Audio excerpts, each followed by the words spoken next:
Welcome to VOP News Update. I'm Moses Humphrey. The police command in Plateau State disclosed that gunmen have killed 20 persons at Bata and Rayagot of Hairpeng districts, Barkin-Ladi local government area of the state. The police public relations officer PPRO of the command, DSP Alfred Alabo, confirmed the incident in a statement yesterday in Jos. Recall that the Baram Youth Movement, BYM, a sociocultural group, had said 21 persons were killed and 7 injured in the attacks. According to Alabo, the incident occurred early Thursday morning. He explained that the injured persons were currently receiving treatment at an undisclosed hospital.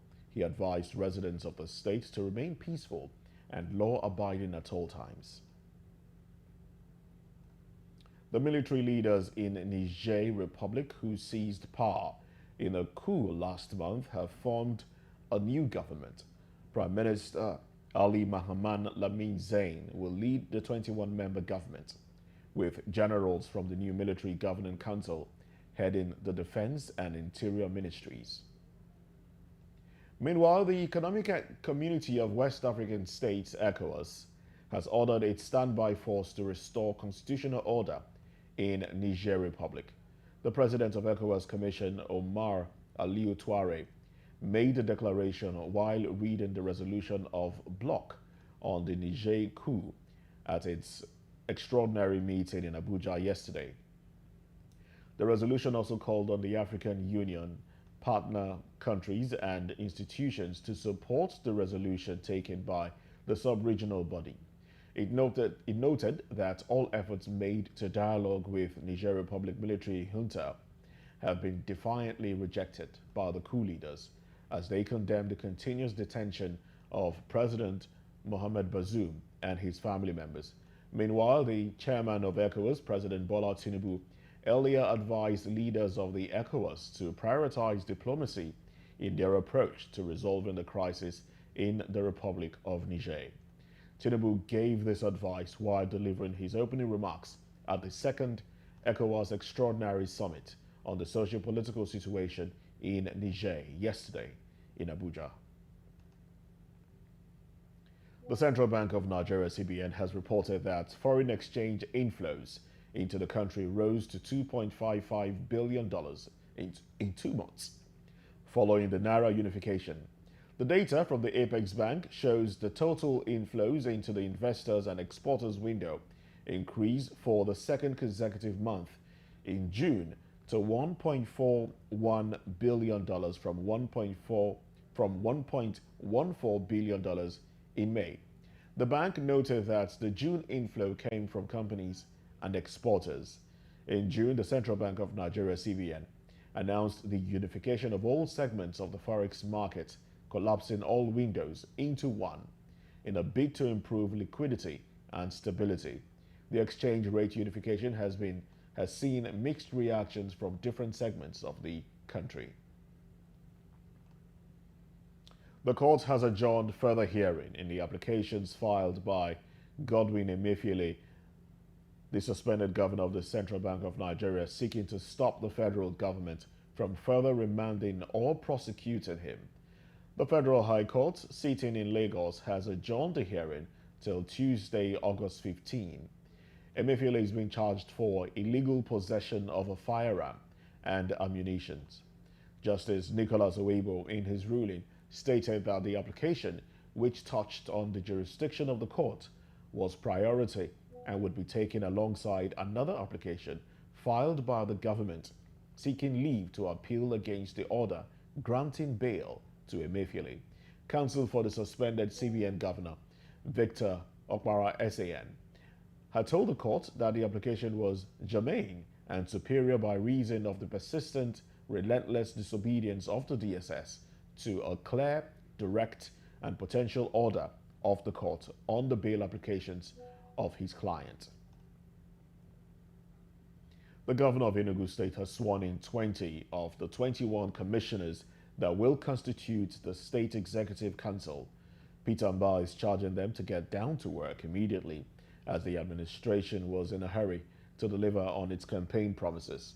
The newly sworn-in commissioners include Professor Ndubeze Mbah, Mrs. Ngozi Eni, Engineer Lawrence Eze, among others, reiterating his commitment to the exponential growth of the state economy, speedy provision of socio-economic infrastructure, and human capital development in the state. Mba mentioned that the new commissioners were products of a painstaking search for quality hands to help his administration to deliver on its manifesto. In business, the latest production data from the Nigerian Upstream Petroleum Regulatory Commission, NUPRC, has indicated that Nigeria's oil production in the month of July 2023 fell.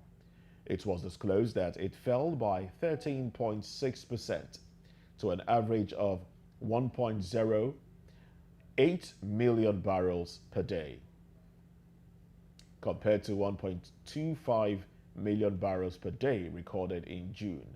The latest production figure is a major setback for the government, which has a production target of 1.69 million barrels per day in the 2023 budget. The volume of production is also significantly lower than the 1.7 million barrels per day quota allocated to the country by the Organization of Petroleum Exporting Countries, OPEC.